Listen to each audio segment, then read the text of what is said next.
Bienvenue dans Tribune et Podium, le podcast pour vivre les émotions du sport. Je suis Solène Rigoulet et chez moi le sport est une histoire de famille, c'est ancré dans mes gènes. Très tôt, je développe une passion pour l'Olympique Lyonnais et les sports d'hiver. Passion qui évolue et grandit toujours aujourd'hui à tel point que maintenant j'aime tous les sports. Et surtout ce que je préfère, c'est encourager les athlètes tricolores. Chaque semaine, et ce tout au long de l'année, je te propose de découvrir l'histoire d'athlètes de haut niveau. Avec ces sportifs et ces sportives, on parle du moment le plus marquant de leur carrière, des émotions qu'ils et elles vivent au fur et à mesure des échéances internationales. Mais pour cet été, je t'embarque dans une série de 8 épisodes. Je vais te raconter mon amour pour le sport. Tu vas sûrement trouver qu'on a quelques points en commun. Et je vais aussi faire le bilan de cette première saison de Tribune et Podium, te parler de la suite, avec des objectifs sportifs en ligne de mire. Alors, je t'embarque avec moi et je te souhaite une très bonne écoute. L'heure du bilan a sonné et à l'heure où j'enregistre cet épisode, nous sommes le lundi 1er septembre, la rentrée bat son plein, le rythme reprend avec intensité. Et ici, à mon bureau, je me pose avec une tasse de thé bien chaud pour faire le point sur l'année écoulée et les projets à venir. Alors en réalité, c'est un bilan qui remonte un peu plus loin que l'année écoulée parce que Tribune et Podium, ce projet de podcast, il est né dans mon esprit en décembre 2023, donc ça va bientôt faire 2 ans. Et pourtant, comme tu le sais, les premiers épisodes ont été publiés en février 2025. Cette fois, avec ce podcast-là, en tout cas, je voulais faire les choses bien, sans précipitation, pour proposer une émission de qualité, avec des athlètes au parcours exceptionnel et émouvant, pour te partager des histoires humaines derrière leurs performances sportives. Et je crois que j'ai réussi ma mission. Après, il y avait aussi une mission secondaire, une quête secondaire pour les fans de jeux vidéo, une quête professionnelle pour moi. Avec ce podcast, je veux être reconnue comme média incontournable dans le monde du sport professionnel et je rêve aussi que l'on m'appelle, moi, pour mes compétences et mes connaissances du monde sportif. Alors je sais que je dois pousser des portes, on va pas m'appeler comme ça demain en me disant « on a vu ton podcast », enfin quoique j'aimerais bien, mais en fait je sais que c'est à moi de faire le travail pour être reconnue dans ce milieu-là et donc que je dois pousser des portes. Mais ça, ce sera peut-être un peu pour plus tard ou en tout cas pour cette saison 2.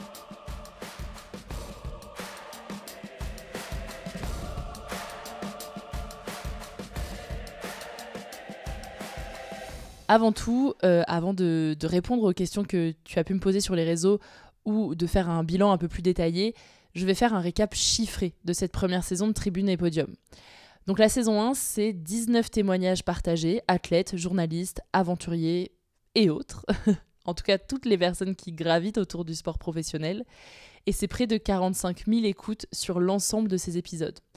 Chaque mois, entre 100 000 et 350 000 vues sur les réseaux sociaux. Et près de 1300 personnes déjà engagées dans la communauté Tribune et Podium, que ce soit sur le podcast ou les réseaux. Et donc, si tu m'écoutes aujourd'hui, tu en fais sûrement partie, alors merci. Et si tu écoutes et que tu n'es pas encore abonné au podcast, c'est le moment de le faire. Comme ça, tu seras informé dès qu'un nouvel épisode sort. Et pour moi, évidemment, ça fait déjà beaucoup de bien. Et surtout, ça soutient mon travail et l'engagement que je donne à ce projet. Alors, merci. Tu fais peut-être partie des personnes qui m'ont posé des questions sur Instagram pour cet épisode bilan. J'avais mis une boîte à questions, donc c'est le moment d'y répondre. La première question est: quel est mon souvenir préféré ? Alors, c'est difficile de choisir un souvenir parmi tous les souvenirs que j'ai déjà grâce à cette aventure Tribune et Podium. Mais si je dois en choisir un seul, c'est celui qui a concrétisé vraiment le lancement officiel de Tribune et Podium. En octobre l'année dernière, j'ai déjà enregistré 2 épisodes pour le podcast, mais je sais d'avance que je vais garder ces épisodes-là pour plus tard. Je ne vais pas les utiliser pour le grand lancement. Parce que pour ce grand lancement, ce grand jour du démarrage du podcast, je veux le témoignage d'un ou d'une athlète relativement bien connue du grand public pour, de un, faire parler du projet et de deux, surtout, je veux une histoire pleine d'émotions, de ces histoires qu'on n'oublie pas. Et je veux un nom d'athlète, forcément, de quand je vais l'annoncer aux gens que cette personne est venue sur le podcast, on ait tout de suite envie de cliquer et qu'on n'ait pas besoin d'aller lire la description de l'épisode pour se dire « Ah, peut-être que ça va m'intéresser ». Donc en octobre l'année dernière, je me rends chez Lou Jean Monod, biathlète de l'équipe de France, numéro 2 mondiale, et je me rends chez elle quelques semaines avant le début d'une nouvelle saison hivernale palpitante. Et en fait, c'est comme une évidence. Nos échanges, ils sont simples, naturels, et son histoire, c'est une pépite. Donc si tu ne l'as pas encore écoutée, elle est disponible sur le podcast. En rentrant chez moi après cet enregistrement, en fait, je suis tellement remplie de bonnes énergies que je décide de lancer le compte Instagram du podcast et de me challenger dès le début. Je décide de poster tous les jours sur le compte pendant 1 mois. J'ai de l'énergie à revendre, j'ai fait une rencontre inoubliable avec Lou qui s'est livrée avec sincérité. Alors c'est comme si plus rien ne pouvait m'arrêter. Et c'est là que je sais, en fait, sur ce trajet retour où je prends toutes ces décisions, je comprends que je suis à la bonne place, que je suis alignée avec qui je suis, avec ce que j'aime et avec mes valeurs. Et donc c'est peut-être mon souvenir préféré parce que je vois enfin toutes les étoiles s'aligner et la route qui m'attend, elle sera peut-être sinueuse, mais en tout cas, je sais que je suis au bon endroit, quoi.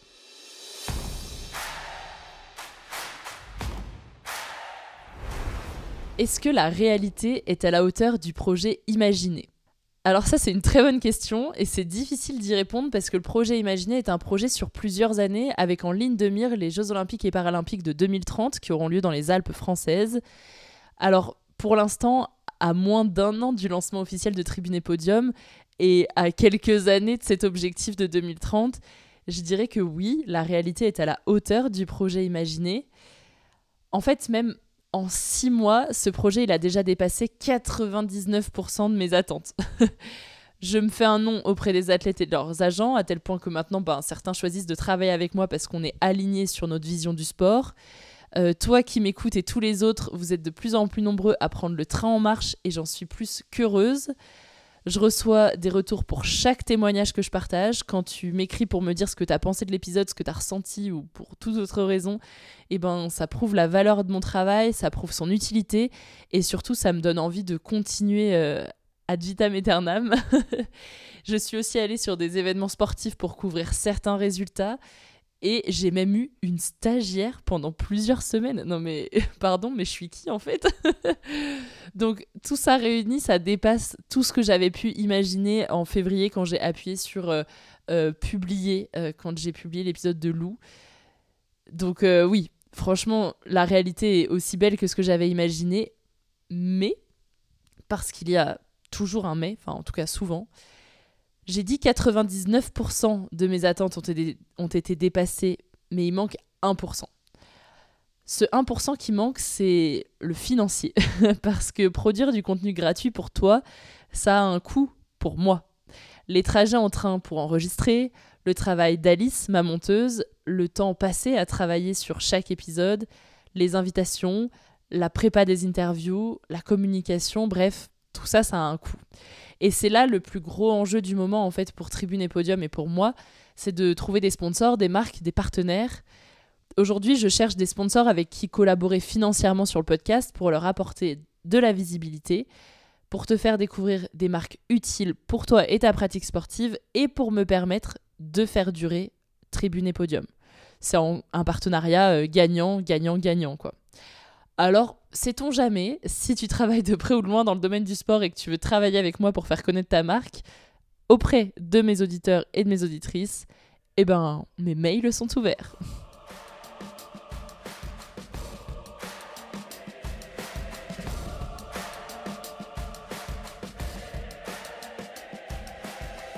Quel athlète je rêve d'interviewer ? Alors ça, la liste est hyper longue. En fait, moi, j'aime vraiment tous les sports. Donc, c'est dur de se limiter dans le choix des athlètes de rêve parce que pour presque chaque sport, même pour chaque sport, je pense, j'ai des athlètes de rêve que je veux recevoir dans le podcast. Dans Tribune et Podium, je te fais découvrir aussi des histoires de parasportifs et j'adore ça. Donc là, j'ai fait une petite sélection en choisissant à la fois des athlètes pas para, hommes et femmes, que je rêve d'avoir dans le podcast et en tout cas qui sont sur ma liste depuis le premier jour où j'ai commencé à bosser sur cette liste d'invités. En premier, il y a Sandra Laoura, qui est une ancienne skieuse française spécialiste du ski de boss. Et elle a perdu l'usage de ses jambes lors d'une mauvaise chute à l'entraînement. J'ai toujours admiré son profil et son histoire avec le sport. Je la trouve juste dingue parce qu'en fait, ça demande énormément de résilience que d'apprendre à te réapproprier ton corps quand ton corps, c'est ton métier. Ton corps, il t'a porté, il t'a amené des médailles. Et en fait, du jour au lendemain, tu perds l'usage complet de tes jambes et se pose d'autres questions de comment se définir quand on ne peut plus pratiquer le sport comme on en avait l'habitude. Comment retrouver du plaisir aussi dans le sport et revivre de belles émotions, mais de manière un peu différente. Un peu dans le même genre, j'aimerais beaucoup recevoir Kevin Rolland, qui est un skieur freestyle, spécialiste du halfpipe. Et lui, quand je dis que c'est un peu dans le même genre, c'est qu'en voulant battre un record du monde, il a gravement chuté et il a terminé dans le coma. Et pendant qu'il était dans le coma, sa femme donnait naissance à son premier enfant. C'est une histoire sportive et familiale qui est riche en émotions, où tout s'imbrique un peu par la force des choses, par la force du destin. Et il faut savoir que à son réveil du coma, les médecins étaient quasiment unanimes pour Kevin de lui dire qu'il ne pourrait plus jamais reskier. Et finalement, se battre, ça a du bon parce qu'il a repris le ski après son accident. Et il est même devenu porte-drapeau de la délégation française pour les Jeux Olympiques de Pékin en 2022. Donc voilà, c'est une très belle histoire, riche en émotions que, évidemment, je souhaiterais partager avec lui, mais aussi avec toi, auditeur du podcast, parce que c'est important de voir aussi ce qu'il y a derrière le sport de haut niveau. Dans un tout autre genre, j'aimerais recevoir Aurélie Aubert, qui est la première française championne paralympique de boccia. Elle a fait chavirer les cœurs l'été dernier lors des Jeux de Paris. Elle a fait découvrir son sport au monde entier. Et si je suis honnête, à chaque fois que je revois les images de son sacre, eh ben, je pleure. Et c'est aussi simple que ça. Et tout en haut de ma liste d'invités de rêve, il y a le GOAT, celui qui est très régulièrement cité par les sportifs que j'interroge, Teddy Riner. Parce que, en fait, que dire de plus? Son nom impose déjà largement assez de respect et assez significatif pour savoir pourquoi je rêve de l'interviewer. Mais il porte le judo français depuis des dizaines d'années, il est un symbole du sport tricolore et en fait, j'aimerais vraiment savoir si après avoir tout gagné, il lui arrive encore de douter, de ne pas avoir envie d'y retourner, d'avoir peur, enfin... Ouais, savoir ce qui se passe dans sa tête parce que l'image qu'il renvoie, c'est une mentalité et une force à toute épreuve. Mais j'imagine que derrière tout ça, il doit y avoir quand même un petit peu des failles, ou peut-être pas, mais en tout cas, j'aimerais le savoir. Donc voilà quelques-uns des athlètes que je rêve d'avoir à ce micro. Mais j'aurais aussi pu citer Marie-Josée Pérec, Clarissa Agbenienou, Romane Dico, Stéphane Houder, Noah Soumani, Pauline Desroulèdes, Alexandre Lacazette, Wendy Renard, Antoine Dupont, bref, tant d'autres. Mais à un moment donné, la liste est trop longue pour tous et toutes les citer.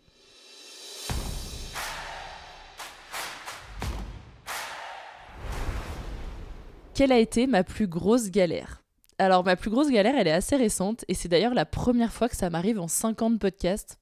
Et je crois que je m'en suis toujours pas vraiment remise.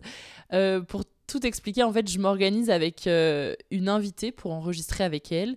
C'était il y a quelques mois.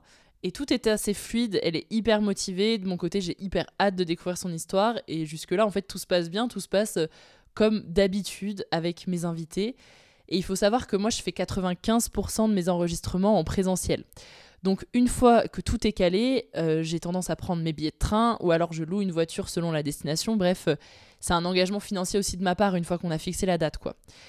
Et pour cet enregistrement, je dois me rendre à Avignon. Je prépare mon trajet, ma journée pour la retrouver.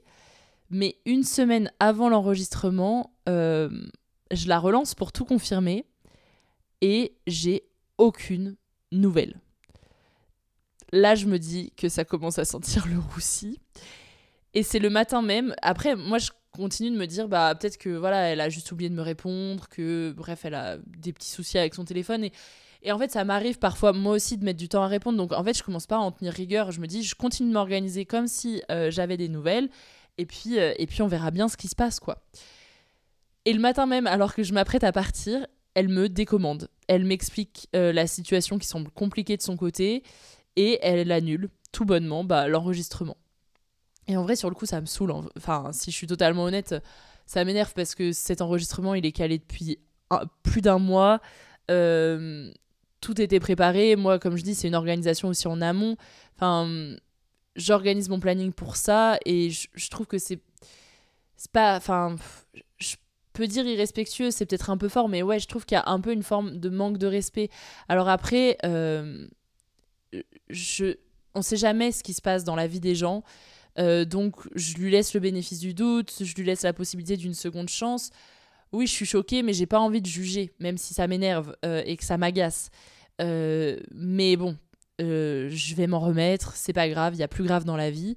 Sauf que, rebelote, elle m'écrit plusieurs jours après, me disant qu'elle va venir à Lyon et que ce serait donc l'occasion d'enregistrer ensemble l'épisode qu'on n'a pas pu faire à Avignon. Et vu que moi j'habite à Lyon et que dans les échanges, je lui ai dit, ça facilite un peu l'organisation. Donc encore une fois, je prépare tout, je m'organise pour la recevoir correctement chez moi. Et une deuxième fois, elle me pose un lapin. En vrai, je l'attends toujours. J'ai eu aucun message pour me prévenir qu'elle ne venait pas. Et depuis ce jour où je l'ai attendue chez moi pendant un moment, j'ai eu aucun échange avec elle. Même pas un message pour me dire je suis désolée, ça va pas pouvoir le faire, finalement je le sens pas, parce que en fait c'est possible aussi de se dire finalement je suis pas prête à me livrer autant sur mon sport, qui je suis, ma pratique, etc. Mais un petit message ça coûte rien, quoi. Donc en fait c'est hyper frustrant, c'est une galère, oui. Je préfère évidemment en rire qu'en pleurer. J'espère que ça ne m'arrivera pas de sitôt une nouvelle fois, parce que c'est chiant, en vrai, c'est chiant.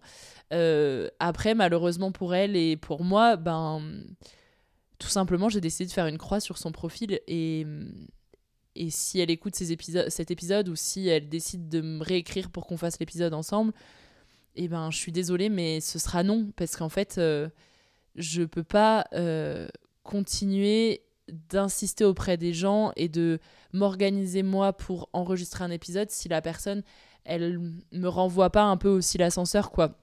Le podcast, c'est pas des athlètes qui me rendent service en venant sur Tribune et Podium, c'est un travail qu'on fait ensemble pour que moi je propose des épisodes pour toi, pour te plaire, enfin en tout cas que ces histoires te touchent, peut-être dans ta pratique sportive ou peu importe en tout cas comment ça arrive à toi, mais en tout cas si tu écoutes, c'est que ça te fait du bien. Donc il y a ça, mais les athlètes, ils trouvent aussi leur compte quand ils viennent sur le podcast. Ça leur permet de gagner en visibilité pour certains, de trouver des sponsors, de parler d'eux d'une manière dont on leur propose jamais de parler d'eux, parce que souvent on les caractérise avec leur performance. Donc en fait, tout le monde y gagne. Mais du coup, s'il n'y a pas un peu de retour pour moi à un moment donné... voilà, j'avais pas de blacklist, on va dire, d'athlète.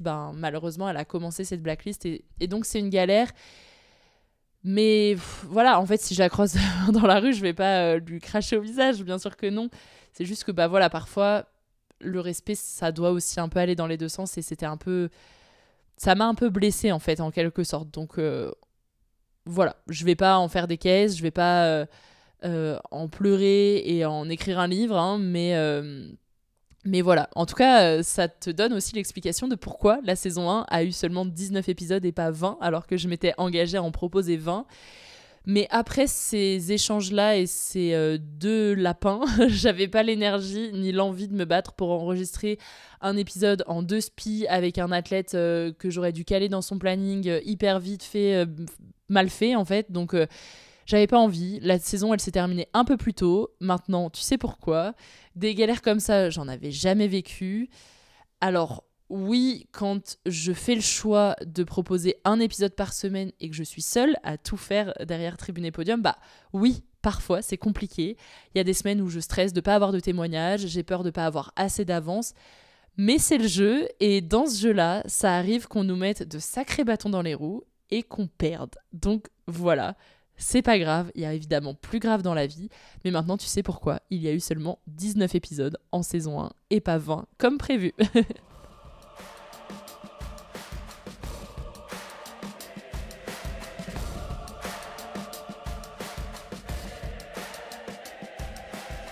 Qu'est-ce qui va se passer en saison 2 ? Alors, si on parle du côté très pratico-pratique, la saison 2, elle va être divisée en 3 parties. Il y aura une première partie qui démarre le mardi 16 septembre avec le premier épisode de la saison 2. C'est le témoignage d'un volleyeur français double champion olympique. Il y aura ensuite donc un épisode toutes les semaines jusqu'à Noël. Et après, je vais faire une pause. Une pause pour refaire le plein d'énergie, pour nourrir ma créativité. Une pause en tout cas publique, puisqu'il n'y aura pas de nouveaux épisodes, mais moi c'est un moment où je vais en profiter pour travailler sur d'autres choses, sur d'autres formats, puisque la deuxième partie de la saison 2 arrivera en février-mars avec un format spécial pour les Jeux Olympiques et Paralympiques de Milan-Cortina. J'aurai l'occasion de t'en reparler, on en est encore loin, mais en tout cas il y aura quelque chose de spécial pour les Jeux. Et après les Jeux, il y aura la troisième partie de la saison 2 avec le retour des épisodes témoignages, avec des athlètes de haut niveau et une bonne dose d'émotion. Donc ça va nous faire durer de septembre à juillet avec une pause de mi-décembre à début février. Ça, c'est pour la partie très pratico-pratique. Et pour cette nouvelle année de Tribune et Podium, je me suis évidemment fixé des objectifs chiffrés. J'ai envie de faire grandir encore plus le podcast. Et pour ça, j'ai besoin de toi. Le bouche à oreille, c'est encore ce que l'on fait de mieux. Donc, tu peux parler du podcast autour de toi, partager ton épisode préféré sur les réseaux et évidemment t'abonner. Dans les objectifs aussi que j'ai avec le podcast en saison 2, il y a un objectif financier, comme je l'ai dit en début de cet épisode. Ça va être le gros challenge de la saison 2 si je veux faire durer le projet. Et si je parle d'un rêve, qui aura un enjeu financier évidemment, mais qui est un de mes gros objectifs de la saison 2, c'est d'organiser un enregistrement en public. Affaire à suivre, puisque rien n'est fait, rien n'est concret dans ma tête. Je ne sais même pas avec quel invité je pourrais proposer cet enregistrement en public, mais en tout cas, c'est dans ma tête. J'ai très très envie de proposer ça. On verra bien quand on fera le bilan l'année prochaine si j'ai atteint cet objectif-là. Si tu as d'autres questions, mes MP sont ouverts sur Insta. Et moi, je te dis merci d'avoir écouté cet épisode. On se donne rendez-vous toutes et tous dès le mardi 16 septembre pour découvrir des histoires humaines dans Tribune et Podium. Écrivons ensemble notre histoire sportive. Ciao!